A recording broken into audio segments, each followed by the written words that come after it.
என்ன ஸ்பெஷல்? இன்னைக்கு ஸ்பெஷல் ரொம்பவே ருசியான அம்மணி கொழுக்கட்டை. அது ரொம்பவே ஈஸியாக செஞ்சிடலாம். எப்படி செய்கிறதுன்னு பார்க்கலாம். அதுக்கு ஒரு கப் அளவுக்கு இடியாப்ப மாவு இல்லைன்னா அரிசி மாவு, அது கூடவே ஒரு ஸ்பூன் அளவுக்கு நெய் இல்லைன்னா ஆயில், கொஞ்சமாக தேவையான அளவுக்கு உப்பு, சூடாக தண்ணி எல்லாத்தையும் சேர்த்து நல்லா பிசைஞ்சு இந்த மாதிரி எடுத்துக்கோங்க.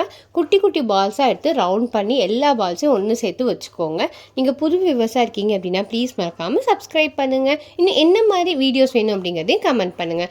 தென் இந்த மாதிரி ஸ்டீம் நம்ம பண்ணி எடுக்க போகிறோம். ஸோ ஸ்டீமரில் வந்துட்டு ஆயில் அப்ளை பண்ணி இந்த மாதிரி எல்லா பால்ஸையும் வச்சுட்டு 10 to 15 மினிட்ஸ் வந்து நீங்கள் ஸ்டீம் பண்ணி எடுத்துக்கோங்க.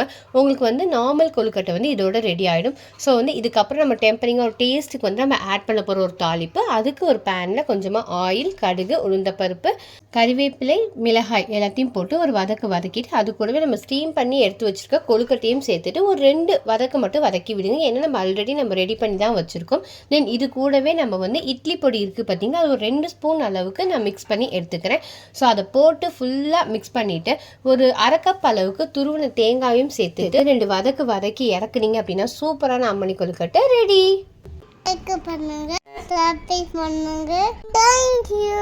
அச்சாத்தி.